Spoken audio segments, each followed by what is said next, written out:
Buenos días, hoy vamos a platicar sobre métodos de búsqueda y ordenamiento.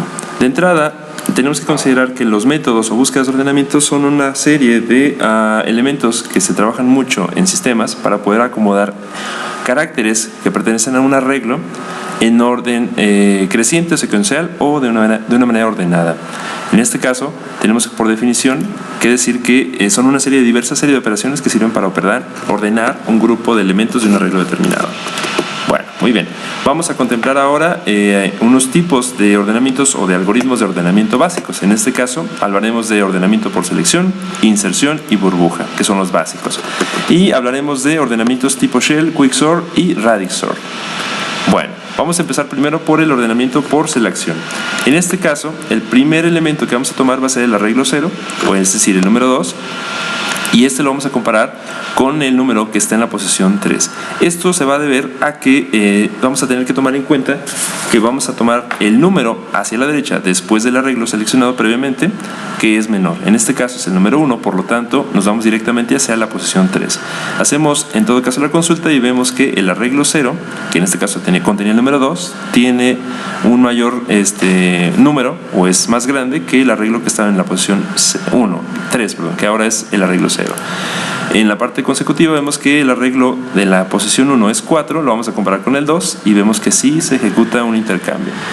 Vemos el número 5, lo comparamos con el número 3 y vemos que se ejecutó el cambio. Ahora vemos en la posición A3 el número 4, lo comparamos con el 5 y no hay ningún cambio. Y el arreglo 4 con el 5, en este caso arreglo 5, vemos que sí hay un cambio. En este caso, así es como se ejecuta el ordenamiento por selección. Bueno. En el ordenamiento por inserción, lo que tenemos que tomar en cuenta es primero el arreglo 0 o el punto inicial y lo vamos a comparar con su consecutivo. Vemos que si el número del arreglo 0 o el número principal es mayor que el número consecutivo, se ejecuta un cambio.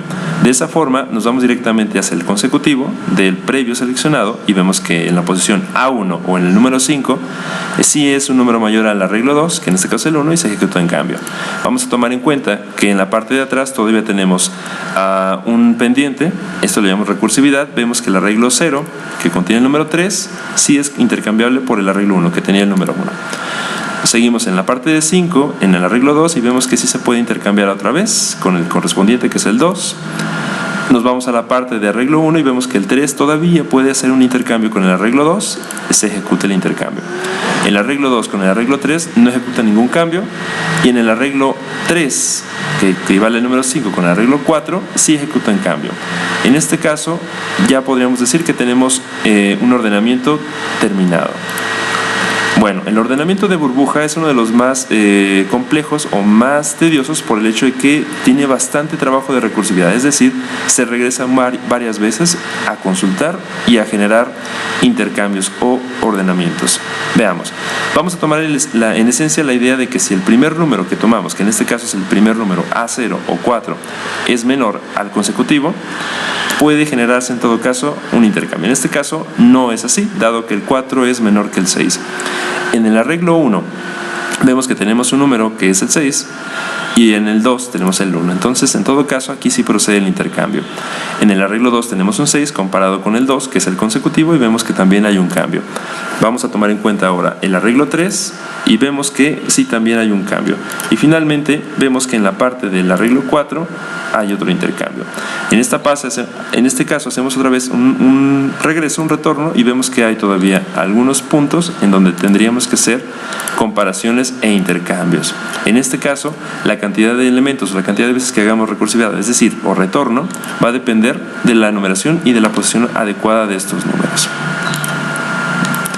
Bueno, veamos ahora el modelo de búsqueda. En este caso se llama o denomina Shell. En este caso hay que tomar en cuenta una fórmula, K igual a N sobre 2. Esto quiere decir que el arreglo va a depender de la cantidad de números y lo vamos a dividir entre 2. Por lo tanto, si hacemos esa fórmula, veremos que A en la posición 5 va a ser consultado o va a ser comparado con el 2, en este caso arreglo 3. Si vemos en esta parte, vemos que sí se pueden intercambiar, dado que el número que estaba en arreglo 0 es mayor al número del arreglo 3. En este caso procederemos a hacer otras consultas y veremos en todo caso que tendremos que trabajar ahora con una fórmula diferente. En este caso, kn sobre 2 equivalente a 3 sobre 2. Por lo tanto, en el arreglo, en este caso, se va a comparar con el consecutivo, que en este caso sería 1. En este caso, haremos la cantidad de consultas correspondientes para hacer los intercambios. De esta forma podemos tener en todo caso ya terminado nuestro arreglo. Bueno, en el ordenamiento tipo Quicksort vamos a ver en todo caso que vamos a requerir de un pivote. Este pivote va a ser comparado por los extremos, es decir, por el arreglo 0 y el arreglo 5.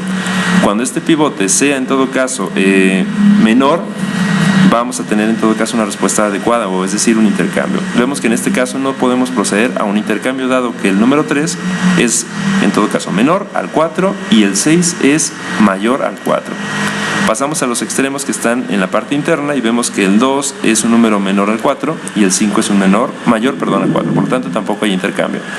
En la parte de A3, que ahora es el equivalente, vamos a consultar y veremos que no hay ningún tipo de cambio, dado que el 2 impide o imposibilita los intercambios. Iremos ahora a un cambio de pivote y compararemos ahora en la posición A3, que es el número 1, con los correspondientes A0 y A5. Vemos que en este caso el pivote permite, dado el arreglo, un intercambio con A0 y el 6 en todo caso en este momento no cambiará. Cambiamos de pivote y vemos que el arreglo 2, que en este caso contiene el número 4, nos permite ahora cambiarlo con el número 3 y generamos en ese sentido ya el ordenamiento. Vemos que hemos terminado. A final de cuentas, en este caso, el ordenamiento por Quicksort nos va a permitir agarrar dos extremos y estos dos extremos se van a comparar con un pivote. Y finalmente, veremos en todo caso el ordenamiento por Radixoc. En este caso tenemos que tomar en cuenta una posición de lista, que en este caso la tomamos de 0 a 6, y tomaremos en cuenta el número, o digamos la cantidad, que equivale a la cifra del arreglo. En este caso tenemos arreglo 0, que equivale a un número 4, por lo tanto este número 4 equivaldrá a la posición 4. De esta forma estaremos comparando todos los elementos de nuestro arreglo inicial y los tomaremos a consideración en la posición de lista.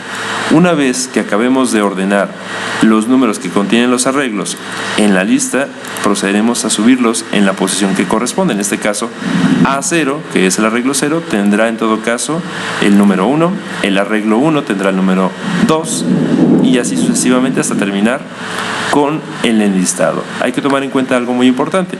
En este caso tomamos en cuenta solamente arreglos con una sola cifra, pero en el caso de que tuviera dos o más elementos tendríamos siempre que tomar el que está al final a la derecha. En ese sentido, si tuviéramos por ejemplo en vez de un número 1, un número 15, el número 5 correspondiente a uno de los dos números del 15 se tendría que poner en la lista en la posición número 5. Bueno, esto sería todo de mi parte. Muchas gracias por su atención. Hasta la próxima.